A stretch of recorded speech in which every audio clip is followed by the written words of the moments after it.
Renacimiento es el nombre dado en el siglo XVI a un amplio movimiento cultural que se produjo en Europa occidental.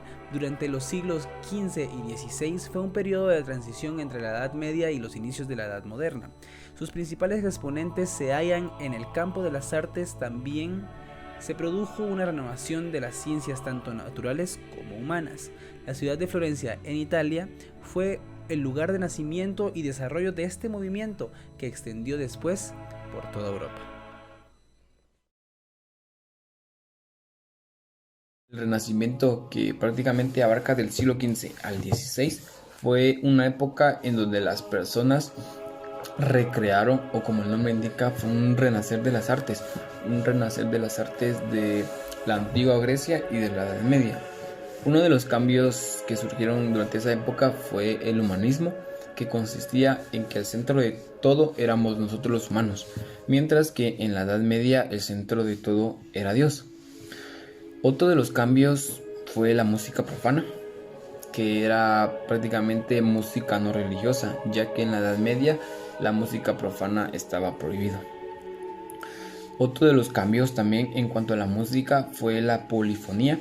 Con el paso de la música profana surgieron artistas que explotaron mucho la polifonía, creando así la polifonía instrumental y la polifonía vocal.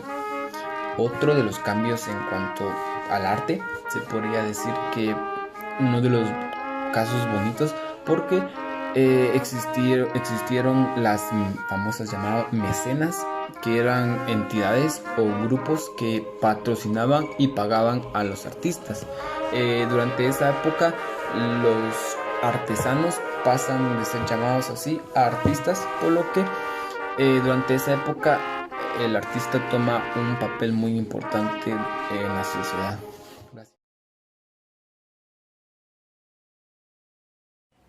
La imprenta cambió por completo la cultura occidental y erradicó el analfabetismo. La influencia de la imprenta revolucionó la cultura, ampliando el número de lectores debido al aumento de libros y a la reducción de costes.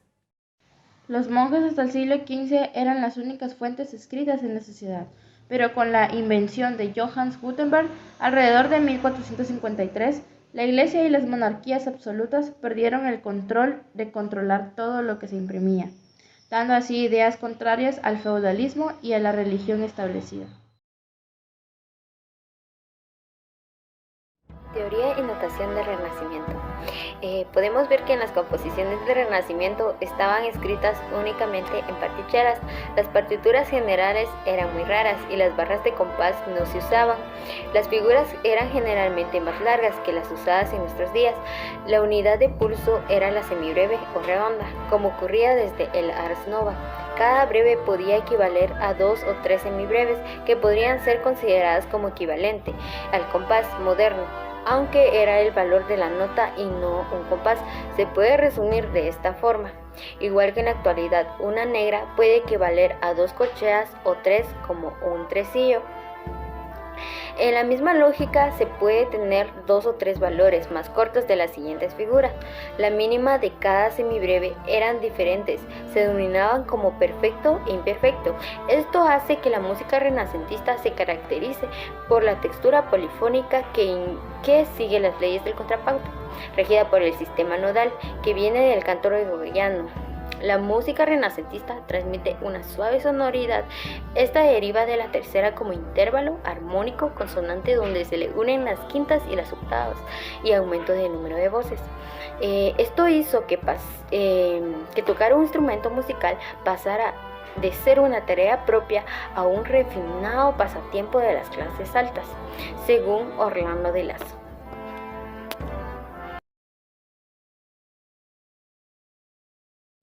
La escuela franco-flamenca fue una escuela musical que tuvo su auge fundamentalmente durante el siglo XV. Varias situaciones dieron pie al inicio de esta escuela franco-flamenca, entre ellas la expansión del comercio en el norte de Europa, al igual que el estallido de la Guerra de los 100 años entre Inglaterra y Francia. Una de las características de esta escuela franco-flamenca fue que se inició a mezclar las voces. Se trataba de superponer 3 o 4 voces al mismo tiempo. Cada una tenía un nombre, que era superius, altus, tenor y basus. Otra característica de la escuela franco-flamenca era que no era como tal un edificio o un lugar, sino que se utilizaban las catedrales de la ciudad como centro de educación musical. Normalmente esto era financiado por la burguesía adinerada del lugar. Una cosa muy curiosa acerca de los músicos flamencos era que eran emigrantes, usualmente se pasaban entre España, Italia, Inglaterra y Alemania, dando a conocer su estilo y sus formas de enseñanza. Esto también dio pie o estuvo apoyado por la prensa que se empezó a utilizar en ese momento. En el Renacimiento también aparecieron nuevas formas de canto coral. La misa es una forma musical sagrada que establecía liturgia en la Eucaristía. Es una de las más importantes en la Iglesia Católica. El motete es una composición musical para coro. Generalmente está basada en un breve texto bíblico. A menudo se canta a capela, es decir, sin acompañamiento de instrumentos. El madrigal es una composición musical a varias voces, basados en textos de alta poesía italiana. El recitativo es una forma musical a través del cual se narra la acción, más que cantarla, y el acompañamiento musical es mínimo. En España destaca la forma musical villancico, que está formada a 4 voces. Su origen no tiene nada que ver con la Navidad.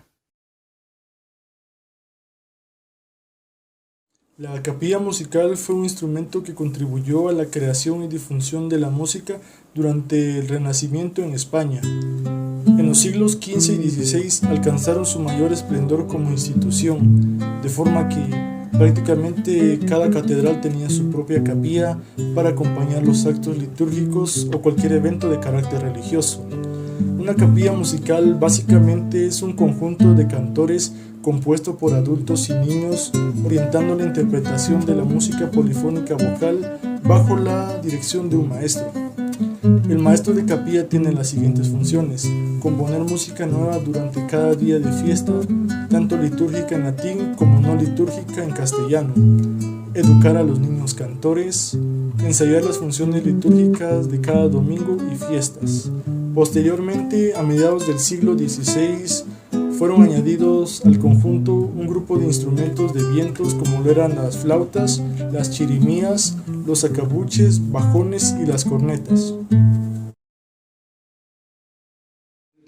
Los castrati eran hombres los cuales tenían la capacidad de poder cantar en tonalidades de voz muy agudas, tan así que se podían considerar como el equivalente de las estrellas musicales en la época barroca. Pero la forma de que estos hombres consiguieran esta tonalidad tan aguda es debido a que en tempranas edades, como por eso de los 8 a los 12 años, se realizaba una intervención quirúrgica, la cual consistía en amputar los testículos, con el fin de que no producieran más hormonas sexuales, las cuales se encargarían de básicamente cambiar la voz, por lo que se quedarían así de por vida. Siendo el resultado de dicha intervención quirúrgica la mezcla del timbre masculino y el femenino, dando como resultado una voz híbrida, siendo considerada casi hasta celestial por las personas de ese entonces. Llegando así al final de la época barroca e integrándose más mujeres a la escena musical, los castrati fueron desapareciendo poco a poco, siendo registrado el último castrati, el cual falleció en 1922.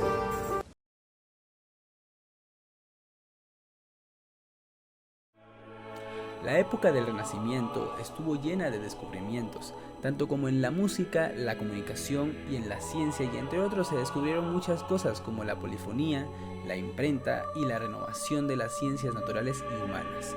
Gracias a todo esto, el mundo ha tenido la capacidad de avanzar tanto tecnológicamente como culturalmente. Muchas gracias.